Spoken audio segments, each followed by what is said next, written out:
So what do we have today? Take a wild guess. T-shirts, the movie. You're silly. No, today, guys, we have 1993's Poetic Justice, starring Janet Jackson as Justice. We've got Tupac Shakur as Lucky. Joe Torre as Chicago. And Regina King as Aisha. My girl.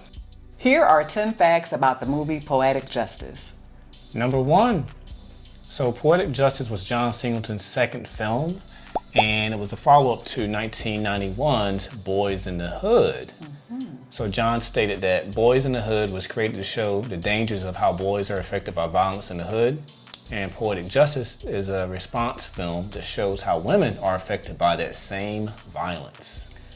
The thing that I liked about this, he wanted to make sure that he included both perspectives. So we've got a male perspective, but in Poetic Justice, we've got a female perspective. And I think that if you want to tell the full story or present a full picture of the culture, you have to have both. Yeah. It's not one-sided. Okay. Number 2, so it was always rumored for years and years after the release of the film that Janet Jackson allegedly demanded that Tupac Shakur take an AIDS test. They had a kissing scene in the movie. There's an interview that Tupac actually did with MTV News, and he had this to say. Janet Jackson insisted that you have an AIDS test, and you said, forget it. It's absolutely true. It wasn't, I don't know if it was Janet that it came from, but I know they suddenly, out of the blue, they wanted me to take an AIDS test for this love scene. Did not disagree if we were really going to make love. But if I'm going to do a love scene with her, just like somebody else did, and they didn't take a test, I'm not taking it. It's just, to me, it was just like an insult, you know, just to ask me that. John Singleton for years has tried to downplay the seriousness of the situation. In a 2019 interview with the Daily Beast, John Singleton stated, "That was a joke. Me and Pac didn't know Janet was married, so we were both flirting with her and stuff. We were on set joking, then the joke turned into some publicity, and he was the only one that was left out of the circle. He knew, but he went along with it.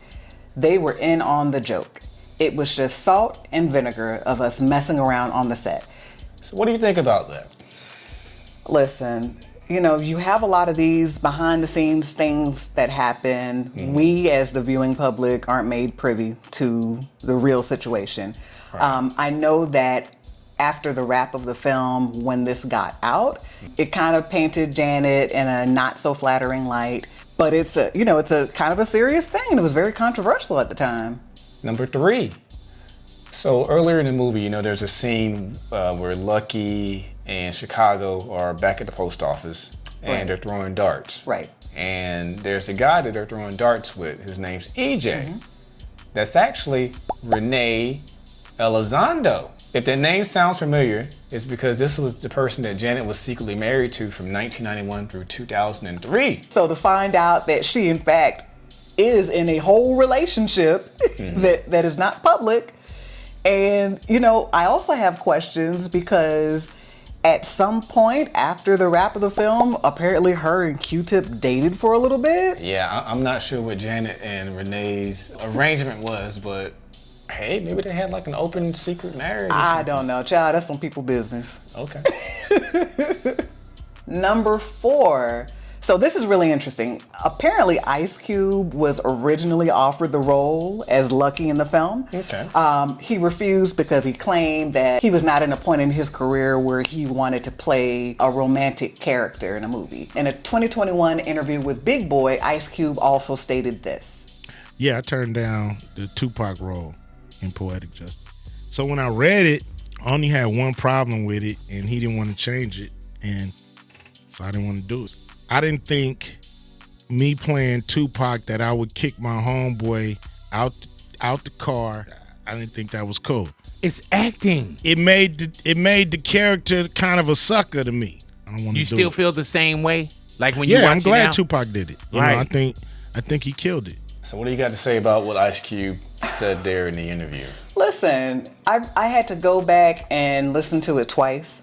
The scene that he's referring to, I think that as an audience, we would be on board with him if it was just, you have a catty girl and they're arguing and it's like, aren't you gonna jump in and take up for me? But that's not what the situation was. In this particular scene, they leave him after he's put his hands on a female. Like, what? Number 5.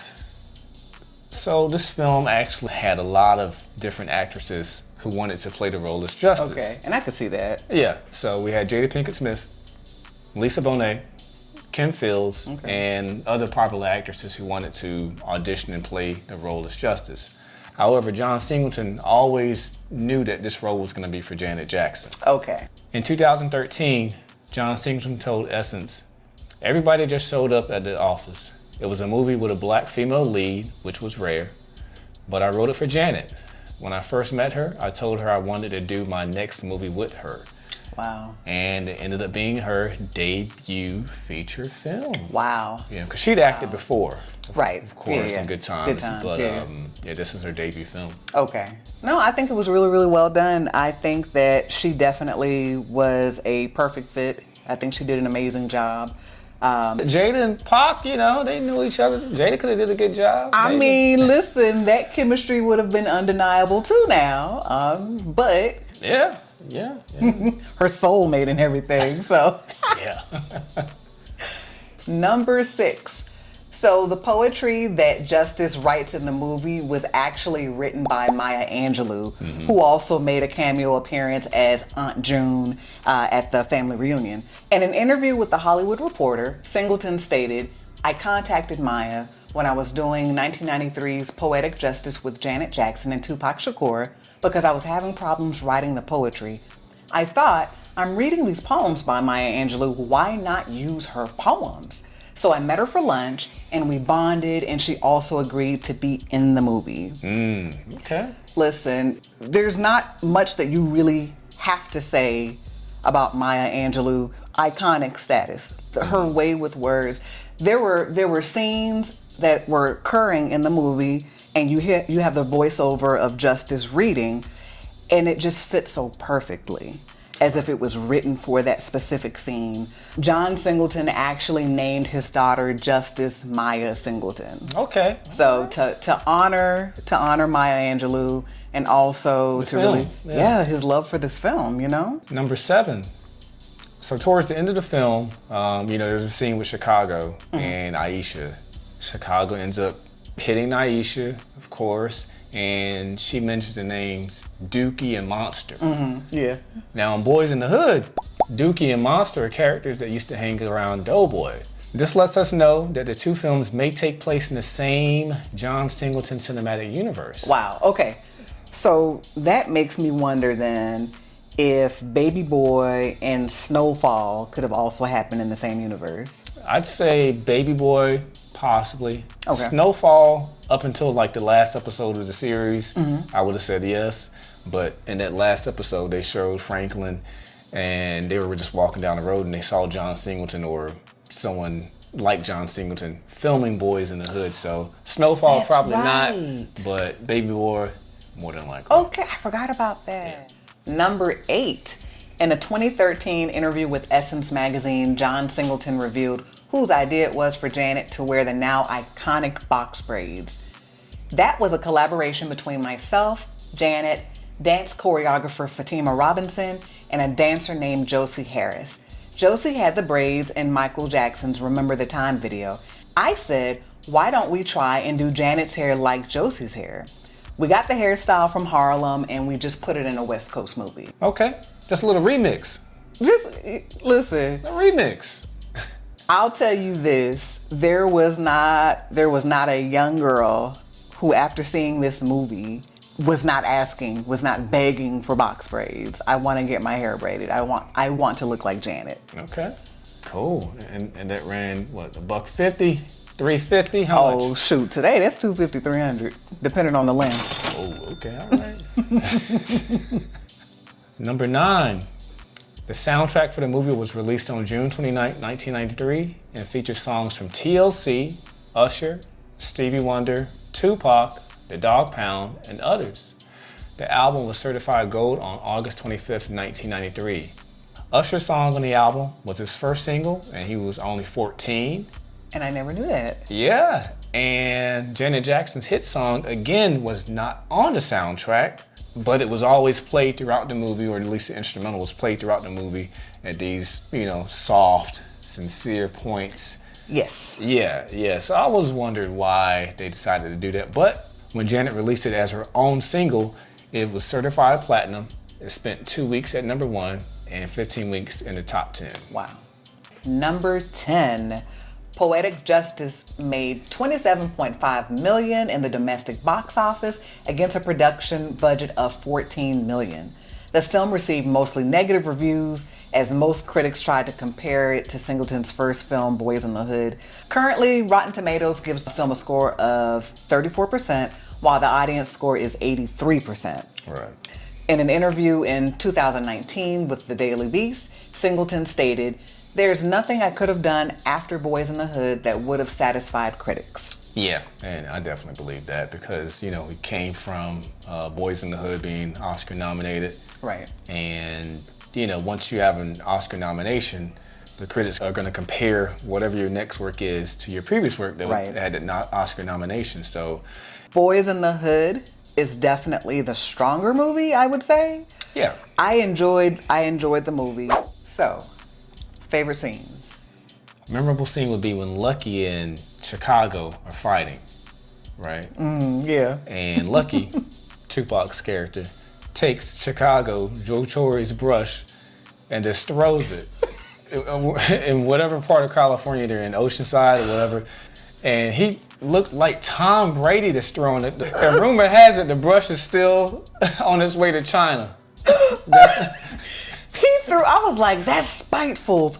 Listen, what was the thing with the brush though? Because the whole movie, he's brushing. I'm like, dude, at this point, the only thing you brushing is thoughts, dreams, hopes, and fears. He's trying to lay it down. He was laying skin down. He was skinning anyway. Yeah.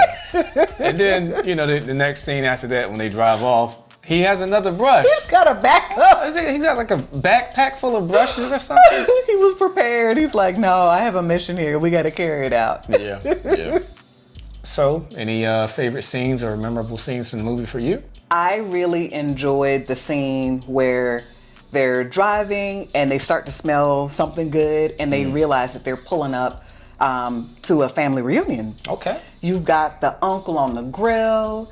You got the cousins and the uncles over there on at the table playing dominoes and stuff. The kids are running around, jumping rope, and it's a good time. And I felt that. Yeah, he showed us how to crash a family reunion. He did. Listen, they pulled up. Tupac was like, "We all family." Yeah. Cousin Pete. Cousin Pete, I love Cousin Pete.